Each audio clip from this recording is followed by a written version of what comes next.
नमस्कार, ANB news देख रहे हैं आप और मैं हूं आपके साथ हितेंद्र। बुलेटिन का आगाज करेंगे। प्रधानमंत्री नरेंद्र मोदी ने केरल में जनसभा के दौरान वाम मोर्चे वाली एलडीएफ सरकार पर जमकर हमला बोला। प्रधानमंत्री ने यह कहा कि एलडीएफ ने क्या किया। पहले उन्होंने केरल की छवि को खराब किया, उसके बाद अपने एजेंटों के जरिए पवित्र स्थलों को नष्ट किया। भगवान अयप्पा के जिन भक्तों का फूल मालाओं से स्वागत किया जाना चाहिए था, उनके ऊपर लाठियां बरसाई गई, वो अपराधी नहीं है। प्रधानमंत्री केरल के पतनमतिट्टा में जनसभा को संबोधित कर रहे थे और उन्होंने ये कहा कि एक समय आता है जब लोग अत्याचारी ताकतों के खिलाफ एक स्वर में बोलते हैं। वे सत्ता में बैठे लोगों को एक स्वर में संदेश देते हैं और आज केरल में वही एक समान भावना जो है वो देखने को मिल रही है और लोग भाजपा के विकास के एजेंडे को देख रहे हैं, वो हमारी नीतियों से खुद को जोड़ रही हैं, ऐसा प्रधानमंत्री ने दावा किया है। महाराष्ट्र में कोरोना वायरस का कहर लगातार जारी है। कोरोना को बेकाबू होते हालातों के बीच मुख्यमंत्री उद्धव ठाकरे राज्य की जनता को संबोधित करने के लिए सामने आए और राज्य की जनता को संबोधित करते हुए ठाकरे ने यह कहा कि यदि वर्तमान में कोरोना की स्थिति बनी रहती है तो लॉकडाउन लगाने से इनकार नहीं किया जा सकता। ठाकरे ने यह कहा कि राज्य के लोग कोरोना के कारण सहमे हुए हैं। उन्होंने ये कहा कि मार्च के बाद से स्थिति भयावह हो गई है। उन्होंने ये कहा है कि राज्य में एक बार फिर से लॉकडाउन की संभावना को खारिज नहीं किया जा सकता। सीएम ठाकरे ने कहा कि आने वाले दिनों में रोजाना 2.5 लाख आरटी-पीसीआर परीक्षण करने का लक्ष्य निर्धारित करते हैं। देश के जाने माने बिजनेसमैन और कांग्रेस महासचिव प्रियंका गांधी के पति रॉबर्ट वाड्रा का कोरोना टेस्ट पॉजिटिव आया है। प्रियंका गांधी ने एक वीडियो शेयर करके इस बात की जानकारी दी है। हालांकि प्रियंका गांधी की कोरोना रिपोर्ट नेगेटिव पाई गई है। प्रियंका गांधी ने यह कहा है कि रॉबर्ट के पॉजिटिव पाए जाने के बाद मैंने अपना असम का दौरा रद्द कर दिया है, मैं अब आइसोलेशन में रहूंगी। और प्रियंका गांधी ने ट्वीट करके ये कहा है कि हाल में कोरोना संक्रमण के संपर्क में आने के चलते मुझे अपना असम, तमिलनाडु और केरल का दौरा रद्द करना पड़ रहा है। मेरी कल की रिपोर्ट नेगेटिव आई है, लेकिन डॉक्टरों की सलाह पर मैं अगले कुछ दिनों तक आइसोलेशन में रहूंगी और इस असुविधा के लिए मैं आप सभी से क्षमा प्रार्थी हूं। मैं कांग्रेस विजय की प्रार्थना करती हूं। Just to say that I've been exposed to the coronavirus. So although I tested negative yesterday, the doctors have advised that I self-isolate for a few days. Unfortunately, I have to cancel the program that was scheduled for me for the Assam campaign today and for Tamil Nadu tomorrow and Kerala day after tomorrow. I'd like to apologize to everybody for not being able to be there. And I wish all the candidates that I was supposed to campaign for the very, very best in the election. I hope all of you do well and the Congress is victorious. और वहीं मुख्तार अंसारी की तरफ से इस्तेमाल की जा रही ambulance के मामले में बाराबंकी में धोखाधड़ी समेत दूसरी धाराओं में मुकदमा दर्ज कर लिया गया है। यह मुकदमा बाराबंकी ARTU की तहरीर पर दर्ज किया गया है। दरअसल पुलिस की जांच में रजिस्ट्रेशन डॉक्यूमेंट और मकान का पता फर्जी पाया गया है, जिसके चलते जिस डॉक्टर अलका राय के नाम से एम्बुलेंस का रजिस्ट्रेशन है, उनके खिलाफ पुलिस ने यह केस दर्ज किया है।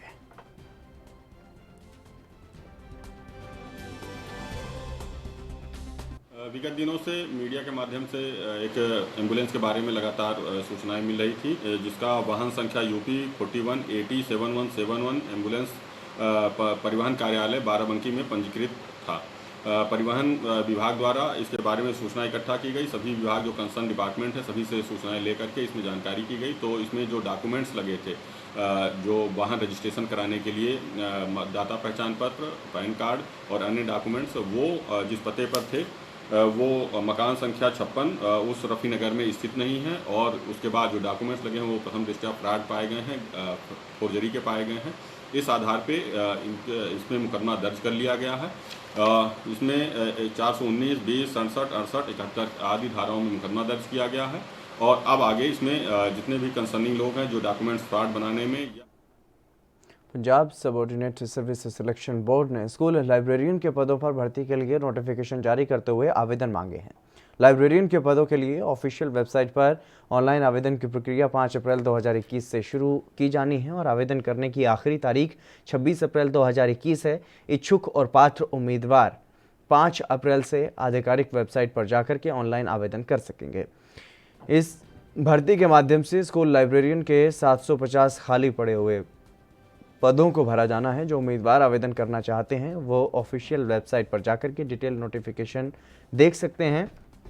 नोटिफिकेशन में योग्यता मानदंड और चयन प्रक्रिया समेत श्रेणी के अनुसार रिक्तियों की पूरी जानकारी दी गई है। उम्मीदवार इसे चेक कर सकते हैं।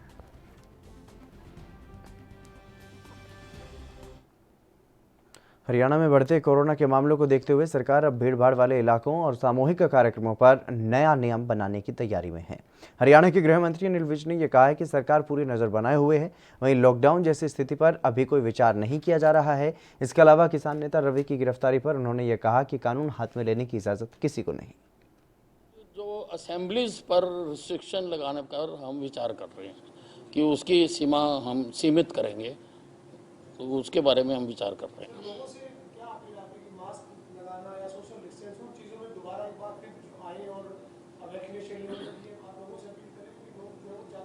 नहीं, लोगों को खुद ही करना चाहिए। ये सेल्फ डिसिप्लिन जो है वो इसमें ज़्यादा फायदेमंद हो सकता है। हम नहीं चाहते कि भाई पुलिस चलान ही करे तो आप लगाओ, लोग खुद लगाएं। लोगों को पता है और अब काफ़ी बढ़ गया दोबारा ये कोरोना, तो मास्क ही इसका उपाय है। साहब, एक रवि आजाद नाम का युवा किसान नेता कहा जा रहा है, वो गिरफ्तार हुआ है, गिरफ्तार किया गया है, तो किस तरह से देखते हैं गिरफ्तारी को? क्योंकि लगातार किसान नेता आप कह रहे हैं कि हम आंदोलन को तेज करेंगे, उनको रिहा करवाएंगे। देखिए, किसी को भी कानून अपने हाथ में लेने की इजाज़त नहीं दी जा सकती। आंदोलन करिए, आप भूख हड़ताल करिए, जुलूस निकालिए और जो तरीके हैं आप करिए, लेकिन अगर आप लोगों को मारने पीटने की बात कहें। अमरनाथ यात्रा के लिए देश भर के बैंकों में अग्रिम पंजीकरण शुरू हो गया है और जम्मू में भी इसकी शुरुआत हो गई है ताकि यात्रा पर आने वाले भक्त पहले से ही पंजीकरण करवा सकें। इस साल 28 जून को यात्रा शुरू हो रही है जो कि 22 अगस्त तक चलेगी और बोर्ड की तरफ से भक्तों के लिए सुविधाओं को पहले से ही तैयार किया जा रहा है जिससे आने वाले भक्तों को किसी भी प्रकार की दिक्कत ना आ सके। और यात्रा को लेकर के बोर्ड की तरफ से फैसला किया गया था कि अप्रैल में बैंकों में अग्रिम पंजीकरण को शुरू कर दिया जाएगा जो कि आज से शुरू हो गया है। और इसके अलावा सुरक्षा को लेकर के तैनाती की जा रही है जिसके लिए टीमों को बनाया गया है।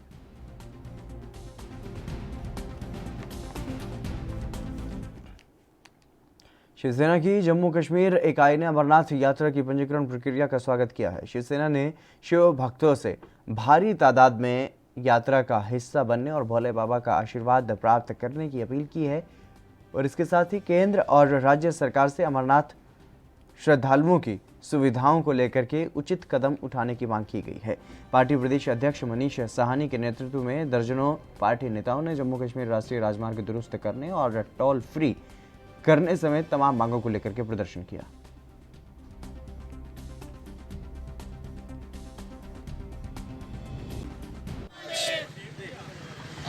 शिवसेना बाला साहब ठाकरे की जम्मू कश्मीर इकाई का आज हम यहाँ पर जो है जम्मू कश्मीर प्रशासन ने जो अमरनाथ यात्रा को लेकर जो पंजीकरण की प्रक्रिया शुरू की है, जो तिथियों की घोषणा की है, हम जोरदार उसका स्वागत करते हैं और तमाम भक्तों को जम्मू कश्मीर बढ़ चढ़कर आने का न्योता देते हैं और भोले बाबा का आशीर्वाद प्राप्त करने के लिए यहाँ पर अपील करते हैं। इसके साथ ही जम्मू कश्मीर प्रशासन से भी हम कुछ अपील कर रहे हैं। देखिए, इस समय जम्मू से लेकर कश्मीर तक जो राष्ट्रीय राजमार्ग है वो बहुत ज़्यादा उसकी दयनीय स्थिति के अंदर है। हमारी अपील है कि राष्ट्रीय राजमार्ग को अमरनाथ यात्रा शुरू होने वाली है, उससे पहले दुरुस्त किया जाना चाहिए। और यात्रियों के लिए देखिए, लखनपुर से अगर हम शुरू हों जम्मू का प्रवेश द्वार बालटाल तक यात्रियों के ऊपर 5 टोल प्लाजा का बोझ पड़ने वाला है। तो हमारी अपील है कि यात्रियों से कम टोल नहीं वसूल किया जाना चाहिए। तीसरा, बनिहाल से लेकर काजीकुंड टनल का काम लगभग पूरा हो चुका है, तो उस टनल को जल्द से जल्द यात्रियों के लिए खोला जाना चाहिए। और बालटाल जहां पर जो बेस कैंप है कश्मीर के अंदर अमरनाथ यात्रियों के लिए, वहां पर स्थायी तौर पर। वहीं कोविड-19 के कारण स्कूल के कम समय खुलने के नतीजे के तौर पर विद्यार्थियों की पढ़ाई के हुए नुकसान की पूर्ति के लिए तमाम प्रयासों और गुणवत्ता वाली जो शिक्षा उपलब्ध करवाने के लिए स्कूल शिक्षा विभाग ने सरकारी स्कूलों को तकरीबन 7 करोड़ रुपए की राशि जारी करने का फैसला किया है। और इसकी जानकारी देते हुए स्कूल शिक्षा विभाग के एक प्रवक्ता ने यह बताया कि शिक्षा मंत्री विजेंद्र सिंगला के निर्देश पर शिक्षा का स्तर ऊंचा उठाने के लिए तकरीबन 7 करोड़ रुपए की राशि जारी करने का फैसला लिया गया। यह फंड विभिन्न कक्षाओं के विद्यार्थियों के सीखने का सामर्थ्य बढ़ाने के लिए इस्तेमाल किए जाएगी।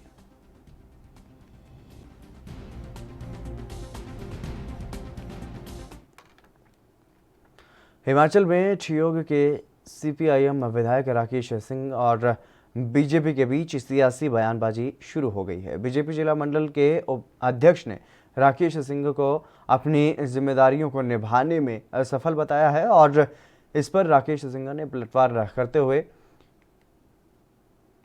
उन्होंने भी निशाना साधा है। बीजेपी की बयानबाजी को बेबुनियाद बताया गया है और विधायक राकेश ने यह कहा है कि बीजेपी जिला मंडल के अध्यक्ष ने अपनी बयानबाजी में यह कहा है कि ठियोग के विधायक अपनी जिम्मेदारी नहीं निभा रहे हैं। उनका यह आरोप निराधार है और बीजेपी के लोग ये साबित करना चाहते हैं कि वो काम नहीं कर पा रहे हैं। जिन्होंने ये कहा कि ठियोग में पूर्व के विधायकों के समय की योजनाएं भी प्राथमिकता तक नहीं सीमित रही, लेकिन धरातल पर कुछ भी नहीं हुआ।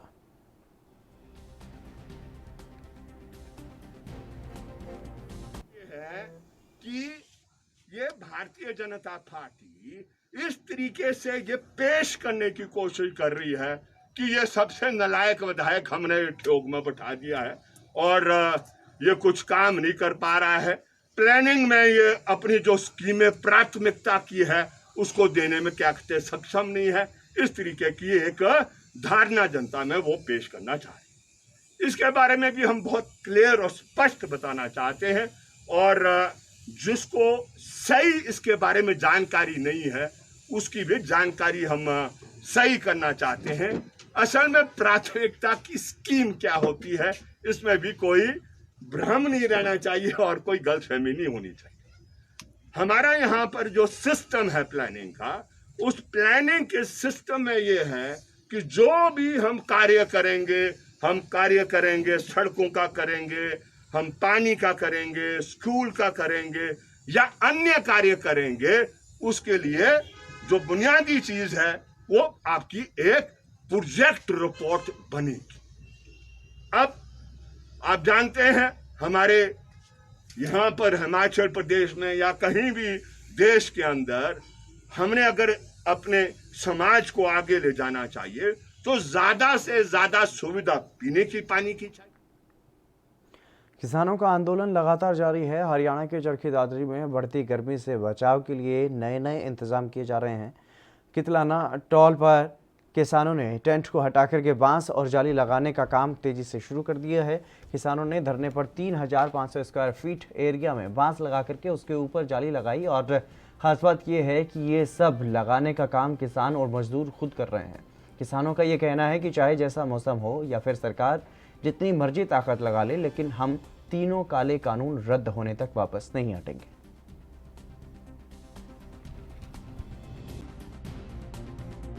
देखिए, यहाँ पर जितने भी टेंट वगैरह लगा रखे थे तूफान में सारे ये खराब हो चुके हैं और हम इसकी जगह ये बांस की जो ये फटियाँ हैं, ये चटाई बोलते हैं इनको, चटाइयों से और बहुत बढ़िया 3500 वर्ग फुट में हम ये बैठने की जगह बना रहे हैं और इस हिसाब किताब से बना रहे हैं कि भाई हमने ये नहीं पता कि कितना टाइम लग जाए, कैसा मौसम सहन करना पड़े।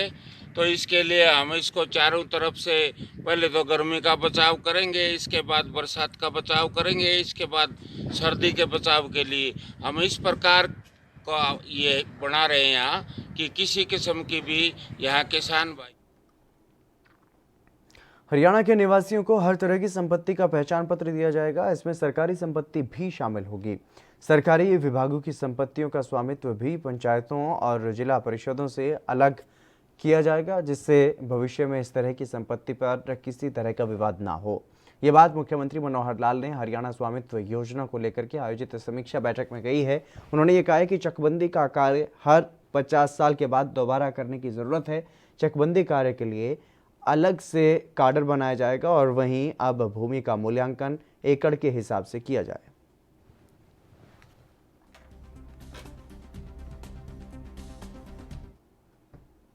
छत्तीसगढ़ में बढ़ते कोरोना संक्रमण के बीच एक बार फिर से लॉकडाउन ने दस्तक दे दी है। प्रदेश में बेमेतरा शहर में जिला प्रशासन ने शुक्रवार से लॉकडाउन लगा दिया है और इसके साथ ही बेमेतरा, नवागढ़, बेरला, मारू और ग्राम पंचायत भेड़नी को कंटेनमेंट जोन घोषित किया गया है। इन सभी स्थानों पर सुबह 6 बजे से दोपहर 2 बजे तक ही आवश्यक सेवाओं से जुड़ी हुई दुकानें खुल सकेंगी और शेष सभी को खोलने पर रोक लगा दी गई है। जिला प्रशासन ने एक दिन पहले ही गुरुवार देर शाम व्यापारियों के साथ बैठक करके स्थिति स्पष्ट कर दी थी। जानकारी के मुताबिक दोपहर 2 बजे के बाद व्यवसाय करते मिलने पर महामारी एक्ट के तहत कार्रवाई की जाएगी और कंटेनमेंट जोन में अनावश्यक आने जाने पर पूरी तरह से प्रतिबंध रहेगा। बिना मास्क के घूमते मिले तो 5,000 रुपये जुर्माना देना होगा और इस दौरान कंटेनमेंट जोन में सभी ऑफिस और प्रतिष्ठान पूरी तरह से बंद रहेंगे। रुकेंगे एक छोटे से ब्रेक के लिए, जल्द हाजिर होंगे।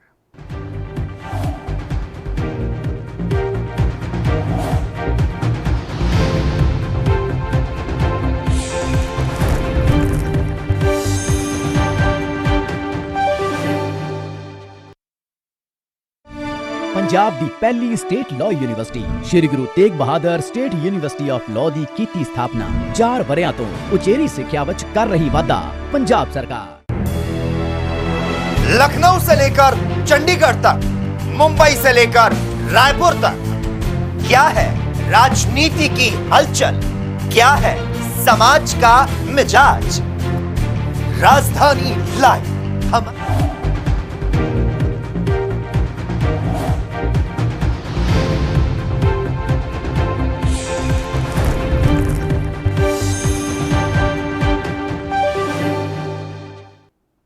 ब्रेक के बाद एक बार फिर से आप सभी का स्वागत है। खबरों में आगे बढ़ेंगे। उत्तर प्रदेश में पंचायत चुनाव से पहले पुलिस के हाथ बड़ी सफलता लगी है।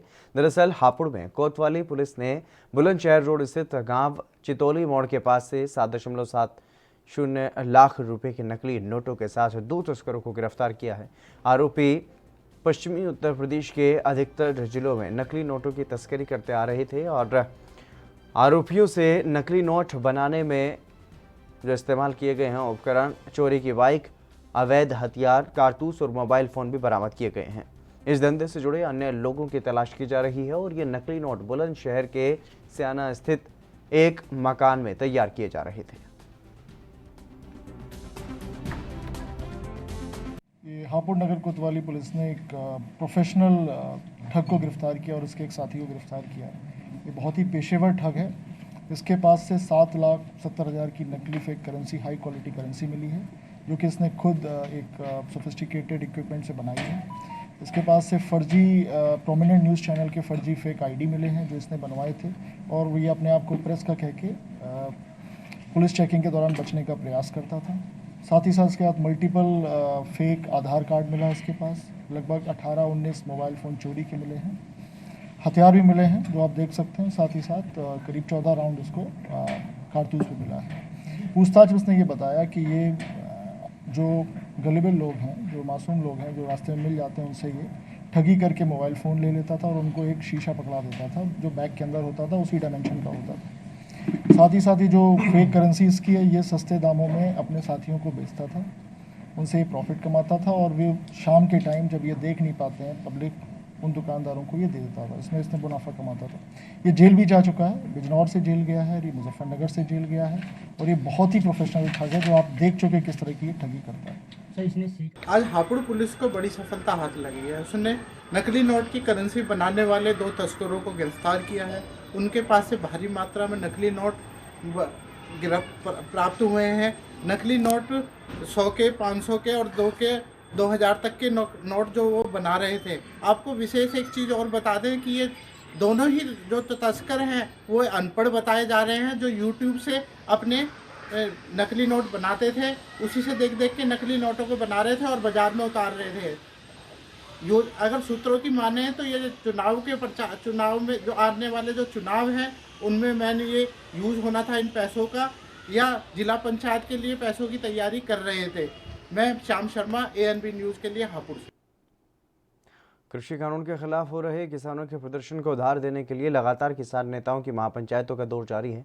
शुक्रवार को राजस्थान के अलवर में भारतीय किसान यूनियन के नेता राकेश टिकैत के काफिले पर कुछ अज्ञात लोगों ने हमला किया और हमले में टिकैत की गाड़ी के शीशे भी टूट गए। हालांकि इस हमले में किसी जान का नुकसान नहीं हुआ और वहीं पुलिस ने तुरंत कार्रवाई करते हुए 4 लोगों को हिरासत में ले लिया और पुलिस मामले की जाँच कर रही है। मिली जानकारी के मुताबिक राकेश टिकैत के काफिले पर अलवर में उस वक्त हमला हुआ जब वो एक सभा को संबोधित करके आगे बढ़ रहे थे और इसी बीच ततारपुर चौराहे पर उनका काफिला पहुंचा ही था कि भीड़ ने टिकैत के काफिले पर पथराव शुरू किया। पथराव में टिकैत की कार के शीशे टूट गए और अपने ऊपर हुए हमले को लेकर के टिकैत ने कहा कि बीजेपी के गुंडों ने यह हमला किया है। जो पीएसओ था उसका पिस्टल छीनने की कोशिश करी पुलिस वालों का। भाई फायरिंग हो तो फिर ये कहते हैं कि भाई फायरिंग होगी, मतलब पिस्टल छीनने को रही, पत्थर मारे, शीशे तोड़ दिए। दतारपुर चौराहे पर जो घटना घटित हुई अभी किसान नेताओं के साथ में, तो उसमें 4 लोगों को डिटेन कर लिया है। बाकी लोगों को भी नामजद करके टीम भेज दी गई है, अतिशीघ्र डिटेन कर लेंगे। क्या इसमें कोई हाथापाई की भी नौबत आई? जी, हाथापाई की भी नौबत आई? नहीं, शाही फेंकने का, काले झंडे बताने की। पुलिस द्वारा चालान करने पर लोगों की तरफ से वीडियो वायरल करना आम होता जा रहा है, लेकिन कपूरथला में पंजाब पुलिस की एक शराबी का चालान न काटना वहां पर उनको महंगा पड़ गया। जब शराबी का पुलिस ने मोटरसाइकिल बॉन्ड किया तो वो सुल्तानपुर मुख्य मार्ग पर बीच में ही लेट गया, जिससे वहां पर लंबा जाम लग गया और कई घंटों तक चले इस ड्रामे में लोगों ने भी खूब वीडियो बना करके वायरल किया और खूब मजे लिए।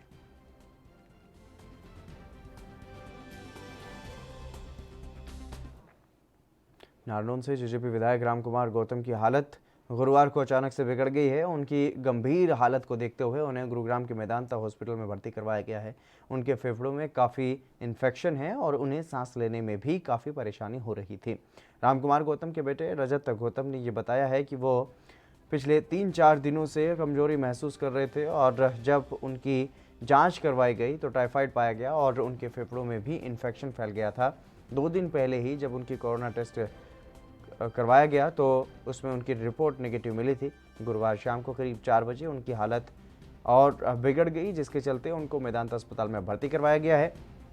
जैसे उनके समर्थकों को उनके बीमार होने की सूचना मिली तो उन्होंने भगवान से जल्द ही उनके ठीक होने की कामना की। और आपको बता दें कि रामकुमार गौतम जेजेपी की टिकट से नारनौल से चुनाव जीते थे और उन्होंने पूर्व वित्त मंत्री कैप्टन अभिमन्यु को हराया था। वो पहले भी एक बार विधायक वहां से रह चुके हैं।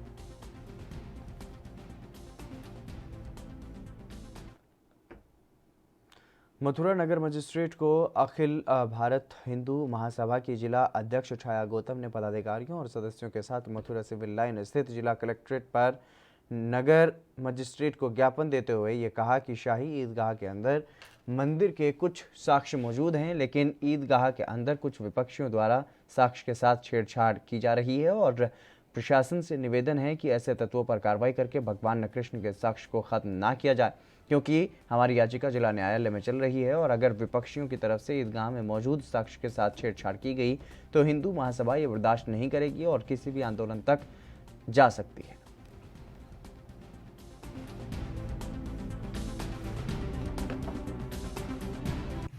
हम लोगों ने याचिका लगाई थी वो 26 फरवरी को कोर्ट ने स्वीकार कर ली है हमारी फाइल। आज हमारी तारीख है, हम यहाँ ज्ञापन देने आए हैं। जो ईदगाह में, शाही ईदगाह में हमारे साक्ष्य मौजूद हैं, वहाँ जो चिन्ह मौजूद हैं उनसे छेड़खानी ना की जाए, उनसे छेड़छाड़ ना की जाए। प्रशासनिक अधिकारियों की ये जिम्मेदारी है कि उसकी सुरक्षा की जाए, उनकी सुरक्षित कैसे भी की जाए, ये इनका नज़रिया है। लेकिन हम चाहते हैं कि हमारे किसी भी साक्ष्य के साथ कोई छेड़खानी ना की जाए।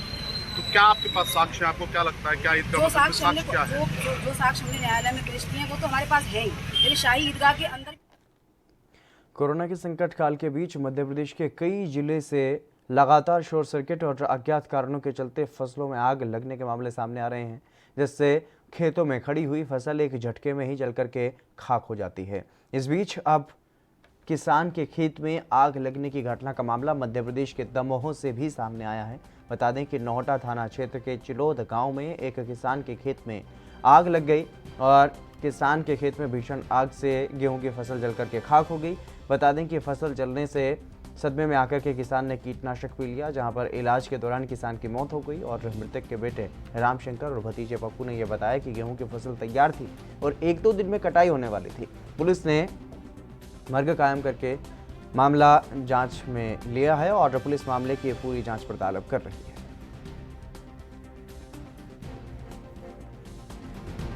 फसल में आग लगने के कारण हमारे भैया वो गम में खत्म हो गए। क्या किया था इन्होंने? जहर खा लिया। कितनी एकड़ फसल थी? वो 3-4 एकड़ जमीन। कैसे लग गई थी आग? वो लाइट से लगी। कितनी फसल थी लगभग? वो फसल तो है कम से कम 7-8 एकड़, अकेले कहाँ मिलजुल के सब किसानों के साथ 7-8 एकड़ जमीन। तो इन्होंने कब खाया था जहर? वो कल शाम को। हमारी विधानसभा है, झागरी है और केंद्राई की तो 2-3 लोगों की फसल हालांकि बरी है। केंद्राई है और झागरी है, कनारी, ऐसे 2-4 से गाँव हैं जिसमें 200 के लगभग एकड़ जमीन में बिल्कुल आग लगी है और फसल बिल्कुल नष्ट हो चुकी है। जय ईश्वर की प्रकृति की कैसी मार पड़ी है किसानों पर। तो जो जिस दिन सुनने में मिली थी हमें हमारे कार्यकर्ताओं के द्वारा, हमने तुरंत हमारे भैया हैं जो कृषि मंत्री, उनसे तुरंत बात करी थी और हम रेगुलर किसान इनसे अपने कार्यकर्ताओं से संपर्क में रहे हैं और थोड़ी हम भी बीच में मुसीबत में हती से नहीं आ पाए, तो आज हम सब खेत में गए, सबसे चर्चा करी और जो जिनकी फसल आग लगी है जिनके खेतों में उन्हें 100% मुआवजा मिल है। हमारे कलेक्टर से बात भई, कृषि मंत्री से बात भई और जिनके पाइप जले, जिनकी ट्रैक्टर की ट्रावली के टायर जले, जिनकी मोटर जली, जिनकी डोरी जली, सबको मुआवजा मिल है। और हमारा तो आपके चैनल के माध्यम से, सोशल मीडिया के माध्यम से हमारे माननीय शिवराज सिंह जी से निवेदन है, ये गरीब किसान हैं जो साल भर के लाने बैठ गए, जितनी ज़्यादा। जेजेपी के राष्ट्रीय अध्यक्ष और भिवानी से पूर्व सांसद डॉक्टर अजय सिंह चौटाला बारडा पहुंचे, जहां पर द्वारका गांव में एक पार्टी कार्यकर्ता के घर के कार्यक्रम में उन्होंने शिरकत की और इस दौरान अजय सिंह चौटाला ने संगठन को लेकर के कहा कि जिला स्तर पर सारे संगठन का गठन किया जा चुका है, अब हल्का स्तर और संगठन को इसी महीने में पूरा करेंगे और गांव स्तर और शहर के वार्ड स्तर पर भी संगठन को लेकर के जाएंगे। बारडा हल्के के विकास कार्यों अजय चौटाला ने इस पूरे मसले पर कहा कि जितनी घोषणाएं हमने की हैं वो धीरे धीरे पूरी करने का काम किया जा रहा है।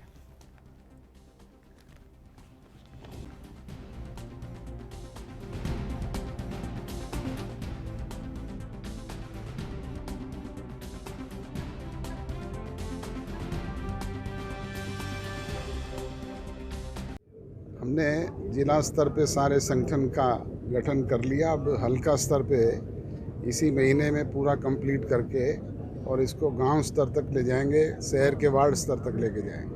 वार्ड हल्के के लिए वो विकास के लिए नई योजना जितनी भी हमने अनाउंसमेंट की हुई है वो सब धीरे धीरे पूरी करने का काम कर रहे हैं और निरंतर। पंजाब सरकार की तरफ से बटाला के नज़दीक गांव बहादुरपुर में बायो प्लांट के लिए नींव पत्थर कैबिनेट मंत्री तृप्त राजेंद्र बाजवा और कैबिनेट मंत्री सुखजिंदर सिंह रंधावा ने रखा। ये बायो प्लांट करीब 12 से 15 महीने में बनकर के तैयार किया जाएगा और इस प्लांट का करीब 40 करोड़ की लागत इसे बनाने में आएगी। इस प्लांट बनने के बाद जिले के किसानों के साथ साथ आम लोगों को भी फायदा होगा। ਜਿਹੜਾ ਇੱਥੇ ਬਹਾਦਰਪੁਰ 'ਚ ਜਿਹੜਾ ਪਲਾਂਟ ਲੱਗ ਰਿਹਾ ਜੈਨ ਸਾਹਿਬ ਲਾ ਰਹੇ ਨੇ ਔਰ ਇਹ ਪੰਜਾਬ ਦਾ ਨਹੀਂ ਇੰਡੀਆ ਦਾ ਪਹਿਲਾ ਫਸਟ ਪਲਾਂਟ ਜਿਹੜਾ ਇੱਥੇ ਲੱਗ ਰਿਹਾ, ਜਿਹੜਾ ਪ੍ਰੈਸ ਮੱਡ ਤੋਂ ਜਿਹੜੀ ਵੇਸਟ ਹੈ ਜਿਹੜੀ ਕੋਈ ਕਈ ਵਾਰ ਦੇਖੀ ਉਹਦੇ ਤੋਂ CNG ਤਿਆਰ ਕੀਤੀ ਜਾਏਗੀ ਔਰ ਇਹਦੀ ਕਾਸਟ ਜਿਹੜੀ ਹੈ ਇਹ 40 ਕਰੋੜ ਦੀ ਇਹਦਾ ਪਲਾਂਟ ਦਾ ਜਿਹੜੀ ਕਾਸਟ ਹੋਏਗੀ, ਜਿਹੜਾ ਇਸ ਪਿੰਡ 14 ਏਕੜ 'ਚ ਇਹ ਪਲਾਂਟ ਚੱਲ ਰਿਹਾ।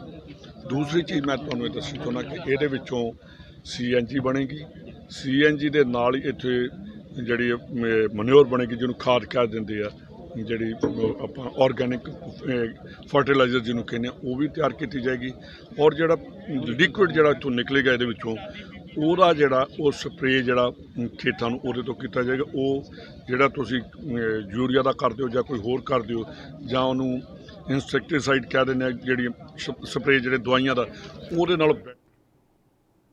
रुकेंगे एक छोटे से ब्रेक के लिए, जल्द हाजिर होंगे।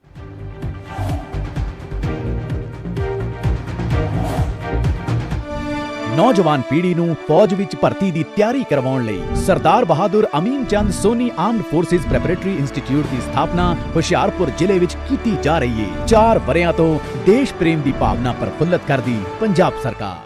कम ब्रेक और ज्यादा खबरों के साथ देखिए ANB news in channel number पर।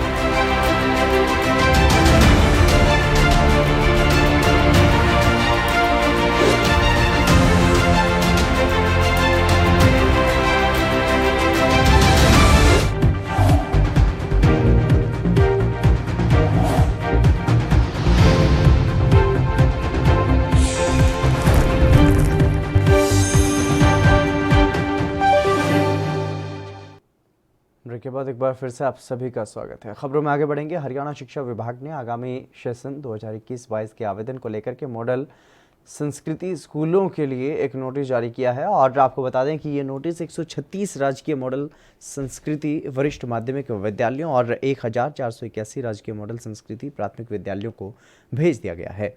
जारी किए गए इस नोटिस में ये कहा गया है कि CBSE बोर्ड अब इन विद्यालयों में अंग्रेजी माध्यम की शिक्षा प्रदान करेगी और इसके साथ ही इस नोटिस में 2021-22 सेशन के दाखिले की प्रक्रिया के बारे में भी बताया गया है।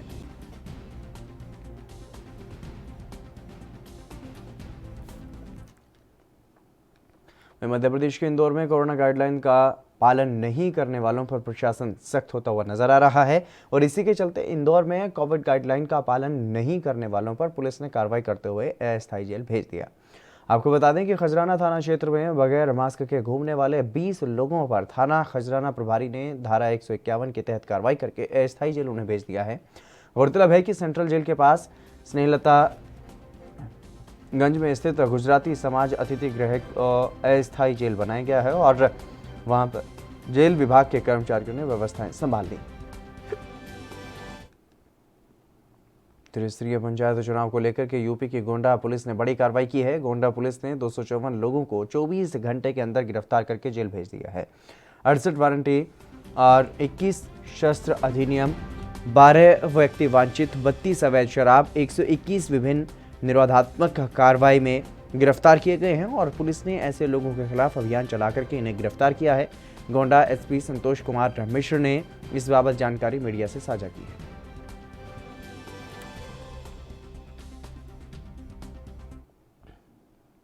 मध्य प्रदेश के इंदौर में पुलिस ने वाणिज्यकर कार्यालय में पदस्थ ग्रेड 3 के एक अधिकारी को गिरफ्तार कर लिया है और दरअसल गिरफ्तार आरोपी पर सोशल मीडिया प्लेटफॉर्म पर महिला कर्मचारियों को अश्लील फिल्में भेजने का आरोप लगा है।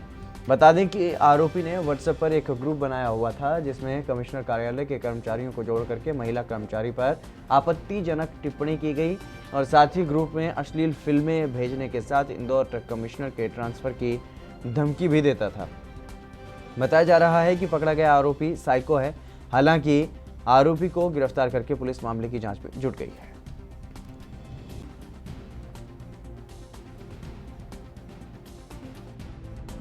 ये अपना वाणिज्यकर कार्यालय है कमिश्नर ऑफिस में, एक सहायक ग्रेड 3 के कर्मचारी हैं। उन्होंने एक अपना जनवरी में सोशल मीडिया ग्रुप बनाया है। उस सोशल मीडिया ग्रुप में करीब 40 लोग उसमें मेंबर्स हैं और वो उस पर उन्होंने एक महिला कर्मचारी हैं वहीं की कमिश्नर कार्यालय की, तो उनके विरुद्ध आपत्तिजनक टिप्पणियां और अश्लील भाषा का प्रयोग करके अन्य लोगों के लिए और जान से मार देने की धमकी तक के मैसेज उसमें लिखे गए हैं और कुछ वीडियो उन्होंने वायरल किए हैं जिनके ऊपर फिल्मी गाने और ये हैं, लेकिन उनके साथ उस महिला जो कर्मचारी हैं वहाँ पे जो कार्य करती हैं उनका नाम लिखते हुए साथ में और उनके संबंध में आपत्तिजनक टिप्पणियाँ करी हैं, जो वहाँ के ग्रुप मेंबर्स लोगों ने देखा और फिर उन महिला कर्मचारी को बताया। तो उस महिला कर्मचारी ने अपने विभाग में भी लिख कर दिया है। जो विभागीय कार्रवाई होगी वो तो अलग बात है, लेकिन थाने में जब इसकी रिपोर्ट की गई तो उस पर से हम लोगों ने 294, 506 और 67 IT एक्ट का प्रकरण पंजीबद्ध किया है और जो आरोपी जो कर्मचारी हैं उनको अभी हिरासत में ले लिया गया। फरीदाबाद के बल्लभगढ़ में वार्ड नंबर 35 के पार्षद कपिल डागर के मारपीट का वीडियो इन दिनों तेजी से वायरल हो रहा है। दरअसल बीजेपी पार्षद ने एक ओयो होटल में काम करने वाले कर्मचारी के साथ मारपीट की और ओयो होटल के मैनेजर ने ये बताया कि वार्ड नंबर 35 के पार्षद उनके साथ आए दिन दबंगई करते हैं और ओयो होटल को बंद कराने की धमकी देते हैं। वहीं इस बारे में बिल्डिंग मालिक और ओयो होटल मालिक दोनों ही पक्ष अपने सभी दस्तावेजों के साथ चावला कॉलोनी स्थित पुलिस के पास गुहार लगाने के लिए पहुंचे और वहीं पुलिस की माने तो पुलिस पूरे मामले को लेकर के अब जांच कर रही है। जो भी तथ्य सामने आएंगे उसके आधार पर कार्रवाई की जाएगी। हालांकि चावला कॉलोनी चौकी इंचार्ज ने यह भी बताया है कि ओयो से संबंधित सभी दस्तावेज पूरे हैं। होली वाले दिन हुआ था जी, शाम के 5:30 बजे हम तो बैठे हुए थे अपने गेट पे और कपिल डागर आए। कपिल डागर ने उनकी बातें चल रही थी, इसके बाद उनने हमें मारना लातन से और घुसन से मारना चालू कर दिया जी। हम तो नौकरी कर रहे हैं, हम तो किस चीज में तो नौकरी करते हो और किस वही बात को हमें लेकर के? किस बात को लेकर के मारा? हमें कोई बात का पता ही नहीं है जी। हमने कुछ कहा ही नहीं है उनसे। हाँ जी, हमने कुछ भी नहीं कहा उनसे, बिल्कुल मुँह से लफ्ज भी नहीं निकाला नहीं है, हमने बात ही नहीं करी। बात के लिए स्टेशन को लेके आ गए अपने। ये मामला है कि यहाँ पे एक ओयो चल रहा है, उसके ओनर है राजू, उसकी मम्मी के नाम है ओमवती के नाम पे है। तो यहाँ पे उन्होंने अपना बिल्डिंग बना के, पहले होटल था, वो ओयो इसको रेंट पे दे रखा है। जिसको रेंट पे दिया उसने ओयो खोल रखा है इसमें। तो जो यहाँ के जो लोकल हैं आदमी, जैसे कपिल डागर और इस गली के, वो इस पर ऑब्जेक्शन कर रहे हैं कि भाई ये ओयो यहाँ से बंद होना चाहिए। तो हमने भी वहाँ पे जाके देखा कि भाई, तो उसके एक तो डॉक्यूमेंट्स उसके चेक किए, तो वो कह रहे हैं कि जी इस पर हमने ना कोर्ट से स्टे ले रखा है, इसमें स्टेटस क्यों है, उसके पेपर चेक किए मैंने, तो इस पर स्टेटस क्यों चल रहा है, उसकी डेट लगी है 7/4। उसके बाद जो कोर्ट के आदेश होंगे वो दोनों पार्टियों को मानना पड़ेगा। क्या ओयो वाले के पास क्या पूरा दस्तावेज है, डॉक्यूमेंट्स? ओयो की जो हरियाणा के करनाल में गेहूं की खरीदी शुरू होने के बाद किसान अपनी फसल लेकर के मंडी में पहुंच रहे हैं और सरकार ने ये कहा है कि जिन किसानों ने मेरी फसल मेरा ब्यूरो पर रजिस्ट्रेशन करवाया है उनके पास मैसेज आएगा और उसके बाद वो किसान मंडी में अपनी फसल लेकर के आ सकते हैं। लेकिन कुछ किसान ऐसे भी हैं जिनकी गेहूं की फसल पक कर के तैयार है और उन्होंने कटाई भी कर ली है, लेकिन उनके पास मैसेज नहीं पहुँच रहा है। ऐसे में वो फसल का क्या करते हैं, कहाँ रखते, इसलिए मंडी में लेकर के आ गए और मंडी में उनका गेट पास नहीं कटा है क्योंकि उनके पास मैसेज नहीं था, जिसके चलते उन्हें काफ़ी परेशानियों का सामना करना पड़ रहा है। गांव बीजना से लेके आए हैं जी, 3 एकड़ की गेहूँ है और मार्केट कमेटी के जो सेक्रेटरी है सुरेंद्र सिंह में कह रहे हैं भाई इसको आप गांव में लेके जाओ, मैसेज आएगा तब आना। मैंने बोला भाई मैसेज कब आएगा, आप शेड्यूल बना के बताओ तो मैं तब आऊँगा। तो मैसेज उनकी वेबसाइट ही बंद पड़ी है जी। इतना मैसेज आएगा इतने तो हमारे खेत में फसल सारी जल जाएगी, आग लग जाएगी। तो बताओ। तो आपने अप्लाई नहीं किया मेरी फसल मेरा ब्यौरा? ऑनलाइन करा रखा है, रजिस्ट्रेशन हो चुका है 14 किलो का, मेरी फसल मेरे ब्यौरा में ऑनलाइन हो चुका है। तो हम मैसेज तो तब आएगा। हमने बोला मैसेज तो कहीं इंतजार करेगी क्या गेहूँ पकने के लिए? गेहूँ तो पक चुकी है, गेहूँ गेट पे बनाए, जो बनाना है गेट पास बनाना है गेट पे बनाए। तो जब पहले से ही सरकार ने कह दिया था कि जिसका होगा दर्ज मेरी फसल मेरा ब्यौरा में उसकी गेहूँ खरीददारी गेट पास जमी खरीदे, उसके बारे में क्या कहना? ऐसा तो पा नहीं रहा जी, कर्मचारी कर तो नहीं रहे कार्य है, सरकार तो कह रही है, सरकार की मानने कौन? चलो इस भाई की तो रजिस्ट्रेशन है। एक तो 5 और 6 तारीख को हमारे जिन किसान भाइयों ने रजिस्ट्रेशन नहीं कराई है, किसी भी कारणवश छूट गई है, तो वो 5 और 6 अप्रैल को दोबारा से रजिस्ट्रेशन का पोर्टल खुलेगा। सभी अभी जो मेरे पास आड़ती एसोसिएशन से जो थे उन्हें भी मैंने कहा है, आड़तियों से हमने रिक्वेस्ट की है कि जो भी फार्मर्स हैं उनसे वो काइंडली जो है संपर्क में रहें और उन्हें इन चीज़ों के बारे में जानकारी दें। देखिए हम मानते हैं, हो सकता है हमारे सभी किसान भाइयों को उन बातों की जानकारी वक्त पर नहीं हो पा रही। दूसरी बात है जहाँ तक शेड्यूलिंग का सवाल है, शेड्यूलिंग के लिए भी अच्छा तो यही होगा क्योंकि कंप्लीट शेड्यूल तो अभी जारी हुआ नहीं है, डे वाइज होता है। तो अच्छा यही है कि इसमें हमारी आड़ती यूनियन जो है बीच में काम करे, एक सेतु का काम करे किसान भाइयों के बीच में और हमारे मार्केट कमेटी या हमारे बीच में, ताकि इस तरह की दिक्कतें खड़ी ना हो।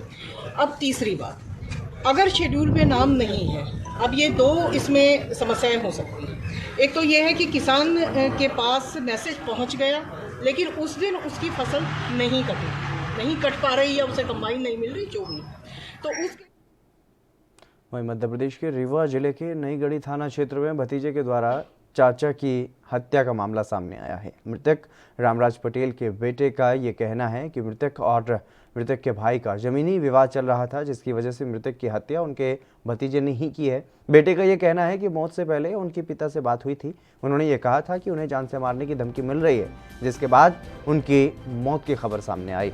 और वहीं अब परिजनों ने शव को रोड पर रख करके न्याय के लिए जोरदार हंगामा किया। हमारे पिताजी जमीनी विवाद चल रहा था चाचा से जी। उसी जमीनी विवाद में उनको 26 से 3 को उनको फैसला उनके तरफ हो गया एडीएम साहब की तरफ से, और जो कि उन्होंने जीत लिया। तो इसी दिन से हमारे पिताजी को धमकी दे रहा था। हम लोग यहाँ रहे। कौन धमकी दे रहे थे? अरुण पटेल। क्या कल घटना जब हुई तो अरुण पटेल यहाँ मौजूद थे? अरुण पटेल और एक सावित्री लड़की कोई थी यहाँ आई थी, कल रही है। पिताजी को हमको शाम के 5, साढ़े 5, 6 बजे के करीब बात किए थे, तो उन्होंने बोला कि हमको मारने के लिए दे है, दीवार सब गिरा दिया है, और वो लड़की है वो हमको बोले ईंटा से मार मार के इसका सर बिगाड़ दो। और पता चला सवेरे हमारे पिताजी की दुर्घटना हो गई। यहाँ हमारा प्रकरण चल रहा था जो उसके तहत आपका जमीनी विवाद चल रहा था, किसके साथ चल रहा था? हमारे चाचा रामाधार पटेल के नाम और उनका लड़का अरुण पटेल। कल ये घटना हुई रात में, घर में कौन कौन था? जी हमारे घर पे कोई नहीं था, हमारे केवल पिताजी रहते थे, और वो आ करके वो हमारा जो घर का निर्माण हो रहा था वहाँ पे आके कुछ तोड़ फोड़ किया, और हमारे पिताजी ने फोन किया। कौन तोड़ फोड़ किया? अरुण पटेल और सावित्री पटेल, एक लड़की साथ में उनकी चलती है, उनकी कौन है वो तो पता नहीं है। साली है।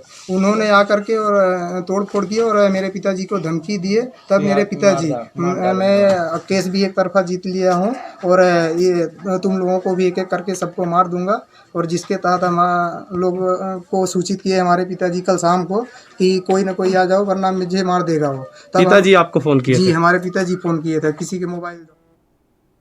पिछले दिनों झज्जर में एक सुनार की दुकान में हुई लाखों की चोरी, और 2 दिन पहले सैलानी गेट के मंडी मोहल्ले में एक दुकानदार ने यहां पर हथियारों के बल पर की गई 2 लाख रुपए की लूट के मामले को अभी तक पुलिस नहीं सुलझा पाई है। अब एक बार फिर से बीती रात चोरों ने पालिका बाजार में चोरी की घटना को अंजाम दिया है और पुलिस की चुस्ती और दक्षता को चुनौती दी है। चोरों ने यहां एक मोबाइल की दुकान में करीब 1.5 लाख रुपए की चोरी की घटना को अंजाम दिया है, और वहीं चोरों ने इसी के साथ लगती एक दुकान का शटर उखाड़ करके उसमें चोरी की कोशिश भी की है। इस घटना से ताव खाए दुकानदारों ने पुलिस की कार्यशैली पर ही सवालिया निशान लगाए हैं और झज्जर के पुराना बस स्टैंड मार्ग पर जाम लगा दिया, और इस दौरान दुकानदारों ने शासन और प्रशासन के खिलाफ नारेबाजी भी की। इस दौरान करीब घंटा भर यातायात बाधित रहा।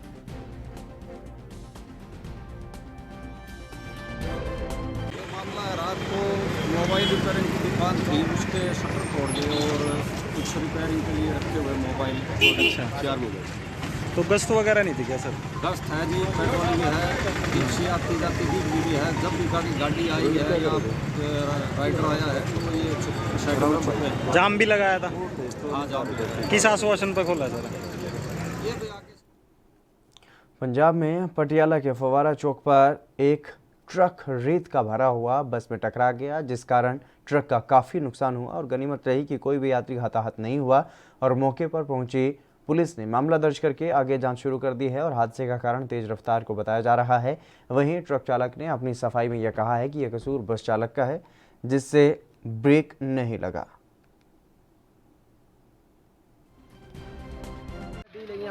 गड्डी मेरी सारी मेरी बिल्कुल लंघ गई जी। गड्डी ये पिछे 2 ट्रेनर आ रही थी जी, इन्हों तो गड्डी ओवरलोड कारने तो ब्रेक नहीं लगे सर। मगरों लिया के मरी, तो मेरी गड्डी बिल्कुल फस गई। मैंने फिर बाद पता लग्या कि गड्डी ने बिल्कुल फसा ली। गड्डी का बहुत गैप से तो ब्रेक नहीं लगे। कोई जानी नुकसान भी होया? जानी नुकसान कोई नहीं जी। फरी सवारियां ले जा रही जी अपन फरी की हुई आईया, वो बिच बहुत मतलब वो सवारियां सीगियां बिच, उन्होंने कोई नुकसान नहीं होया किसी का जी। सੱਟ लगन तो बचत रहेगी। कैंटर चालक ठीक है जी? कैंटर चालक हाँ जी वो ठीक है जी, मुंडा ड्राइवर ठीक ठाक है जी। कारण क्या है, क्यों बेकाबू क्यों हो गई? वो ओवर स्पीड होने कारण वो तो ब्रेक नहीं लगे है ओवरलोड होने कारण। पुलिस ने तला दी थी मौके पर? हाँ यहाँ मौके पर पुलिस को फोन करता सीगा जी 100 नंबर से। उस टाइम उन्होंने आके ये गल कर दी। बस आ गई जी विचाले, बस विचाले आ गई सीगा। हाँ जी मैं तो अपने ट्रक ਨੂੰ पूरा कंट्रोल किया, इधर ਨੂੰ भी ਕੱਟਤੀ दूसरे पासे खब्बे पासे सारा, पर ਉਹਦੇ ਤਾਕੀ ਦੀ ਸਾਈਡ 'ਚ ਫਸ ਗਈ। ਤੇਰਾ ਨਾਮ ਕੀ ਆ? ਰਾਜ ਮਹਿੰਦਰ ਸਿੰਘ ਹੈ ਜੀ। ਸਰ ਕਿਹੜੀ ਜਗ੍ਹਾ ਤੋਂ ਆ ਰਹੇ ਸੀਗੇ, ਕਿੱਥੇ ਜਾ ਰਹੇ ਸੀਗੇ ਤੁਸੀਂ? ਇਹ ਆਨੰਦਪੁਰ ਸਾਹਿਬ ਤੋਂ ਭਰਿਆ ਹੋਇਆ ਰੇਤਾ ਇਹਦੇ ਵਿੱਚ ਪੂਰੇ ਖਾਲੀ ਕਰਨੀ ਸੀਗੀ ਢੱਡਰੀ ਵਾਲੇ ਗੁਰਦੁਆਰੇ ਦੇ। ਕੀ ਗੱਲ ਹੋਈ ਹੈ ਸਾਰੀ ਗੱਲ ਇਹ ਸਾਨੂੰ ਕੰਟਰੋਲ ਰੂਮ ਤੋਂ ਫੋਨ ਆਇਆ ਸੀਗਾ ਵੀ ਕਿ ਪਹਾੜਾ ਚੌਂਕ ਇੱਕ ਟਰੱਕ ਟਿੱਪਰ ਤੇ ਇੱਕ ਬੱਸ ਦਾ ਐਕਸੀਡੈਂਟ ਹੋ ਗਿਆ। ਜੋ ਅਸੀਂ ਮੌਕੇ ਤੇ ਆਏ ਆ, ਸਾਨੂੰ ਇਹ ਪਤਾ ਲੱਗਾ ਵੀ ਜਿਹੜਾ ਡਰਾਈਵਰ ਹੈ ਟਿੱਪਰ ਡਰਾਈਵਰ ਹੈ ਇਹ ਤੋਂ ਅਚਾਨਕ ਬ੍ਰੇਕ ਨਹੀਂ ਲੱਗੀ, ਜਿਸ ਕਰਕੇ ਬੱਸ 'ਚ ਵੱਜੀ ਹੈ ਤੇ ਟਿੱਪਰ ਦਾ ਕਾਫੀ ਨੁਕਸਾਨ ਲੱਗਿਆ। ਜਾਨ ਮਾਲ ਦਾ ਨੁਕਸਾਨ ਨਹੀਂ ਹੋਇਆ ਤੇ ਅਗਲੀ ਕਾਰਵਾਈ ਦੇਖਦੇ ਹਾਂ ਕਿ ਬਿਆਨ ਜੋ ਲਿਖਾਉਣਗੇ ਤਾਂ ਠੀਕ ਹੈ, ਕਾਰਵਾਈ ਕਰ ਦਾਂਗੇ ਜੋ ਬਣਦੀ ਹੋਊਗੀ। ਸਰ ਟਿੱਪਰ ਦੇ ਵਿੱਚ ਰੇਤਾ ਲੱਦਿਆ ਹੋਇਆ ਕਿ ਇਹ ਹੋ ਸਕਦਾ ਕਿ ਇਹ ਵੀ ਵੈਰੀਫਾਈ ਕਰਾਂਗੇ। ਇਹ ਵੈਰੀਫਾਈ ਕਰਕੇ ਜੋ ਬਣਦੀ ਜੇ ਮੈਨਿੰਗ ਵਾਲਾ ਕੰਮ ਹੋਵੇ। चलिए रुकेंगे एक छोटे से ब्रेक के लिए, जल्द हाजिर होंगे।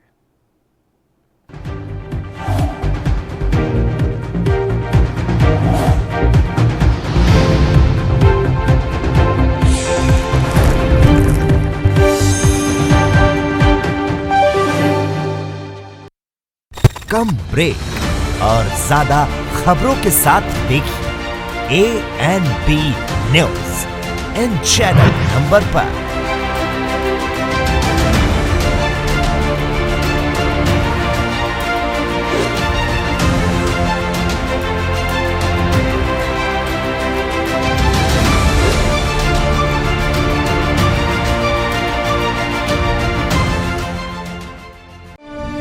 ਮਹਿਲਾ ਮੁਖੀ ਘਰਾਂ ਵਿੱਚ ਔਰਤਾਂ ਦੇ ਸਸ਼ਕਤੀਕਰਨ ਲਈ ਚਾਲੂ ਕੀਤੀ ਮਾਤਾ ਤ੍ਰਿਪਤਾ ਮਹਿਲਾ ਯੋਜਨਾ 4 ਵਰਿਆਂ ਤੋਂ ਔਰਤਾਂ ਦੇ ਮਾਨ ਸਨਮਾਨ ਦਾ ਧਿਆਨ ਰੱਖਦੀ ਪੰਜਾਬ ਸਰਕਾਰ।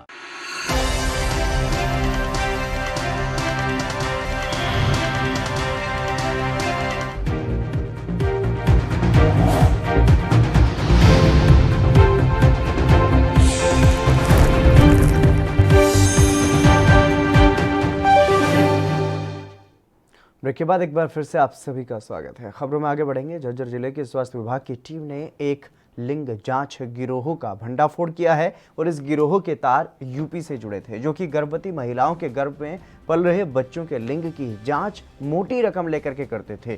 टीम की सजगता से गिरोह के 2 दलाल को मौके से काबू कर लिया गया है, जहां पर लेकिन वहां लिंग जांच की जा रही थी। उस अल्ट्रासाउंड सेंटर का डॉक्टर और उसका सहायक मौके से फरार होने में कामयाब रहे।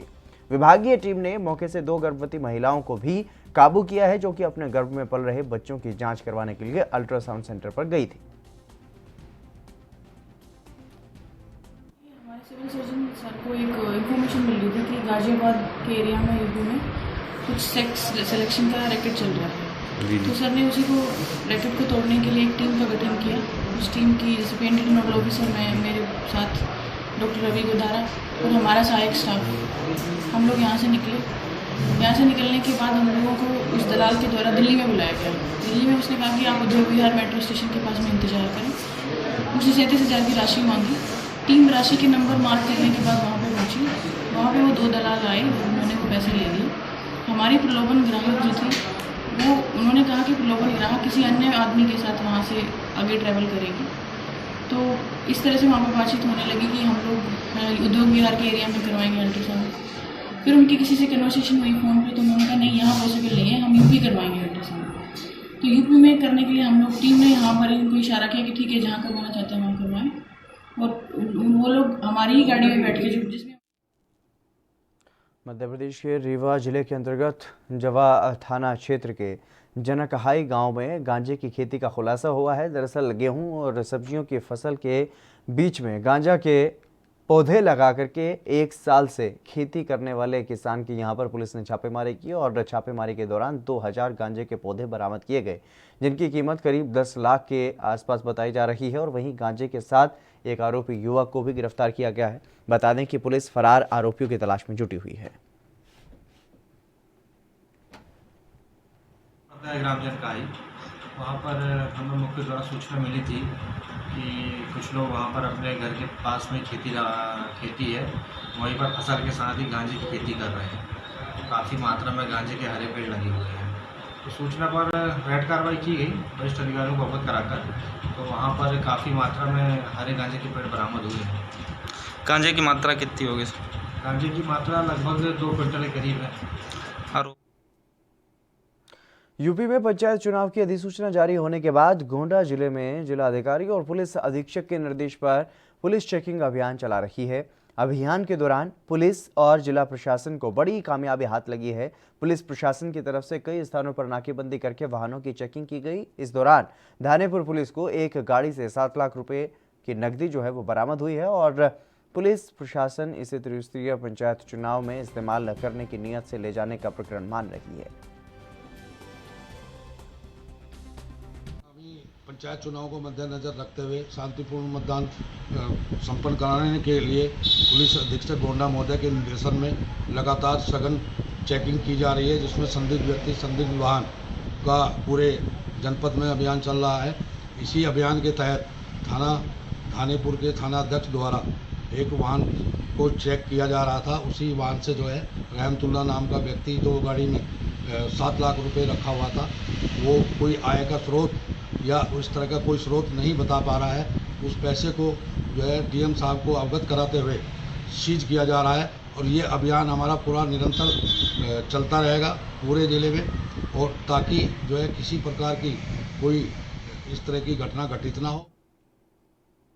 पलवल में औद्योगिक प्रशिक्षण संस्थान के प्रधानाचार्य भगत सिंह ने ये बताया है कि राज्य सरकार ने बेरोजगारी को दूर करने के लिए औद्योगिक प्रशिक्षण संस्थान को कारगर माना है और सरकार के दिशा निर्देश के अनुसार हर महीने जिले में रोजाना रोजगार मेलों का आयोजन भी किया जा रहा है और इसी कड़ी में ITI परिसर में स्वरोजगार मेले का आयोजन किया गया, जिसमें विद्यार्थियों को शिक्षा के बाद स्वरोजगार सृजन के बारे में जागरूक भी किया गया।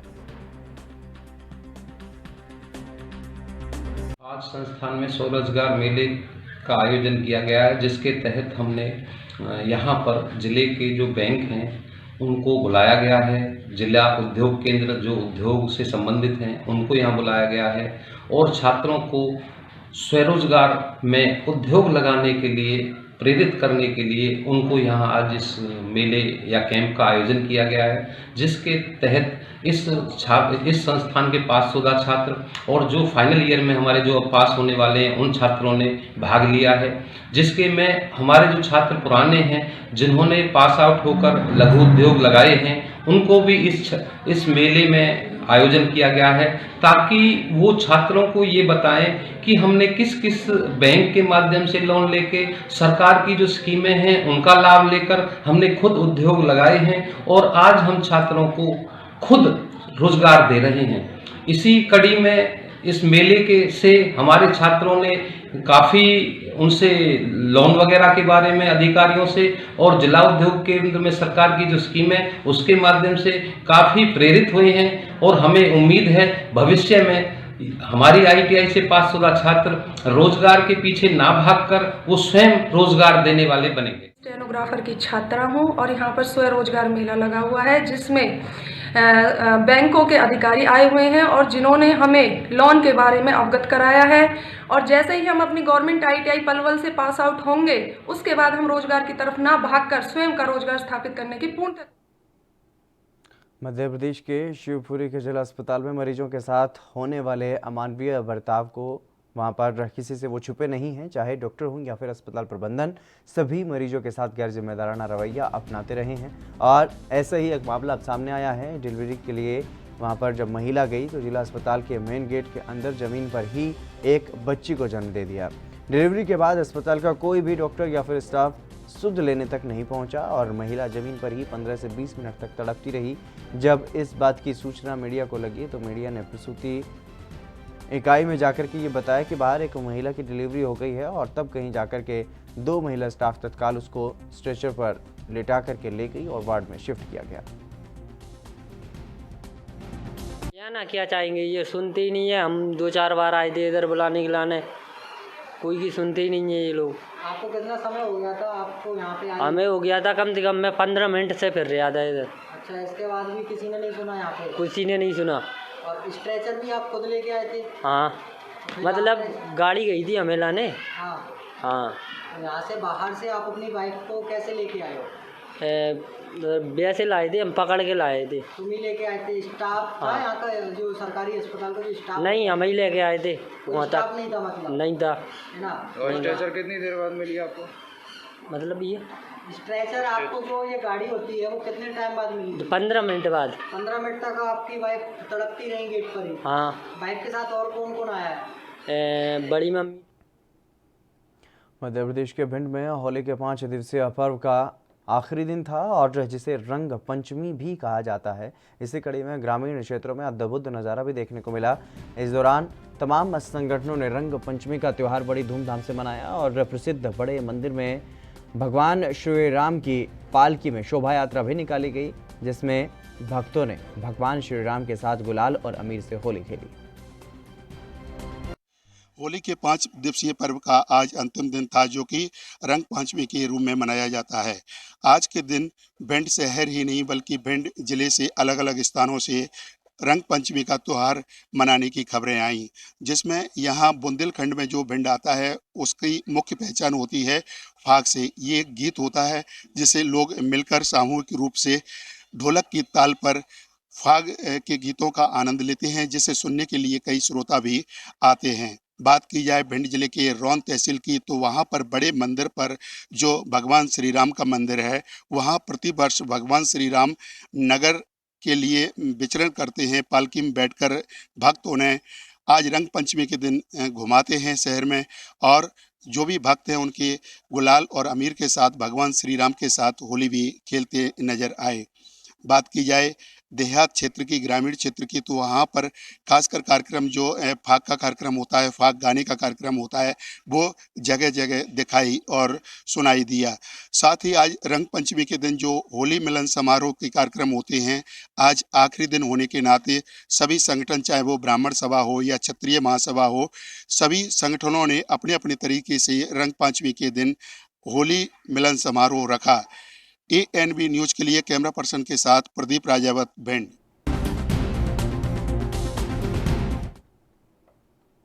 चलिए, खबरों में मेरे साथ बस इतना ही। दीजिए इजाज़त। नमस्कार।